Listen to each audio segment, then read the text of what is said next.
Madam super ಆಗಿದೆ movie ಮಾತ್ರ super ಆಗಿದೆ. ನೋಡೋ ಪಬ್ಲಿಕ್ ಎಲ್ಲರ ಕಡೆ ಒಳ್ಳೆ ಕಡೆಯಿಂದ ಒಳ್ಳೆ ಒಪಿನಿಯನ್ ಬರ್ತಾ ಇದೆ. ಚೆನ್ನಾಗಿದೆ ಮೂವಿ. ಅದರೊಳಗೂ ರಚಿತಾ ಮಾಕ್ಟೆ ಅಂತೂ ಎಕ್ಸ್ಟ್ರಾರ್ಡಿನರಿ. ಹೆಂಗಿದೆ ಮೂವಿ ಅಂತಂದರೆ ಅವರಲ್ಲೊಂದು ಪ್ರತಿಭೆ ಈಚೆ ತೆಗ್ದಿದ್ದಾರೆ ಅಂದರೆ ಯಾವ ಫಿಲಮಲ್ಲೂ ಯಾವ ಮೂವಿಲೂ ಆ ಥರ ಆ್ಯಕ್ಟಿಂಗ್ ಮಾಡಿಲ್ಲ. ಆ ಥರ ಸಖತ್ತ ಮಾಡಿದ್ದಾರೆ. ದುನಿಯಾ ವಿಜಯ್ ಸರ್ ಅಷ್ಟೇ ಒಳ್ಳೆ ಆ್ಯಕ್ಟಿಂಗ್ ಮಾಡಿದೆ. ಪಿಕ್ಚರ್ ಸೂಪರ್ ಆಗಿದೆ ಮೇಡಮ್. ಚೆನ್ನಾಗಿ ಮೂಡಿ ಬಂದಿದೆ ಪಿಕ್ಚರು. ಇದು ನೋಡ್ಬೇಕಾಗಿರತ್ತೆ ಪಿಕ್ಚರು. ಆಮೇಲೆ ಸಮಾಜಕ್ಕೆ ಒಳ್ಳೆ ಇದೊಂದು ನ್ಯೂಸ್ ಇದೆ. ಕೆಲವು ಕಡೆ ಹಿಂದೆಲ್ಲ ನಡೀತಾ ಇತ್ತು ಈ ಥರ ಹಿಂಗೆ ದಬ್ಬಾಳಿಕೆ, ಈ ಥರ ಬಡವ್ರ ಕೈಲಿ ಕೂಲಿ ಮಾಡಿಸ್ಕೊಂಡು ಜೀತಳಂಗೆ ಮಡಿಕೊಂಡು ದೊಡ್ಡವರೆಲ್ಲ ಅವಾಗೆಲ್ಲ ಆ ಥರ ಆಳ್ತಾಯಿದ್ರು. ಬಟ್ ಇವಾಗಲೂ ಕೆಲವು ಕಡೆ ಕೆಲವು ಕಡೆ ಈಗಲೂ ಬಡಸ್ತನದಲ್ಲಿ ಈಗಲೂ ಕೆಲವರು ಮಕ್ಳುಗಳನ್ನೆಲ್ಲ ಚಿಕ್ಕ ಮಕ್ಕಳೆಲ್ಲ ಕೂಲಿ ಕೆಲಸಕ್ಕೆಲ್ಲ ಕಳಿಸ್ತಾ ಇದ್ದಾರೆ. ಯಾಕೆಂದ್ರೆ ಮೇನ್ ಕೂಲಿ ದುಡಿಮೆಗೆ ನಾವು ಎಜುಕೇಷನ್ ಮುಖ್ಯ. ಈಗ ಅದು ದುನಿಯಾ ವಿಜಯ್ ಸರ್ ಅದೊಂದು ಇದ್ರಲ್ಲಿ ತೋರಿಸಿದ್ದಾರೆ.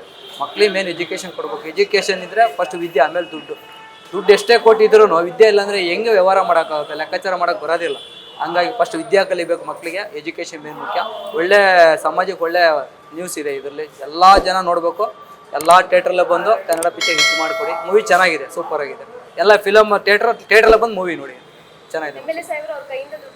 ಹಾಂ ಮೇಡಮ್, ಕ್ಷೇತ್ರದ MLA ಸಾಹೇಬರು ಗೋಪಾಲಣ್ಣ ಅವರೆಲ್ಲರಿಗೂ ಅವರ ಕೈಯಿಂದ ಟಿಕೆಟ್ ಪರ್ಚೇಸ್ ಮಾಡಿ ಪಬ್ಲಿಕ್ ಎಲ್ಲ ಕೊಟ್ಟು ಮೂವಿ ತೋರಿಸ್ತಾ ಇದ್ದಾರೆ. ಪಾಪ ಚೆನ್ನಾಗಿ ಬರಲಿ, ಜನ ನೋಡಲಿ. ಇದು ಮೂವಿ ನೋಡ್ಬೇಕಾದ್ರೆ ಪಿಕ್ಚರ್ ಸಮಾಜಕ್ಕೆ ಒಳ್ಳೆ ಮಾದರಿ ಆಗೋ ಪಿಕ್ಚರ್ ಇದು. ಹಂಗಾಗಿ ನೋಡಲಿ ಅಂತ ಹೇಳ್ಬಿಟ್ಟು ಅವರೆಲ್ಲ ಸ್ಪಾನ್ಸರ್ ಮಾಡಿದ್ದಾರೆ. ಚೆನ್ನಾಗಿದೆ, ಸೂಪರ್ ಆಗಿದೆ. ಲೇಟೆಸ್ಟ್ ಹಾಗೂ ಇಂಟ್ರೆಸ್ಟಿಂಗ್ ಸುದ್ದಿಗಳಿಗಾಗಿ ಬಾಸ್ ಟಿವಿ ಕನ್ನಡ ಚಾನೆಲ್ನ ಸಬ್ಸ್ಕ್ರೈಬ್ ಮಾಡಿ. ಹಾಗೆಯೇ ಬೆಲ್ ಐಕಾನ್ ಪ್ರೆಸ್ ಮಾಡಿ. ಇದರ ಜೊತೆಗೆ ಫೇಸ್ಬುಕ್, ಇನ್ಸ್ಟಾಗ್ರಾಮ್, ಎಕ್ಸ್ನಲ್ಲೂ ಮಿಸ್ ಮಾಡದೆ ಫಾಲೋ ಮಾಡಿ.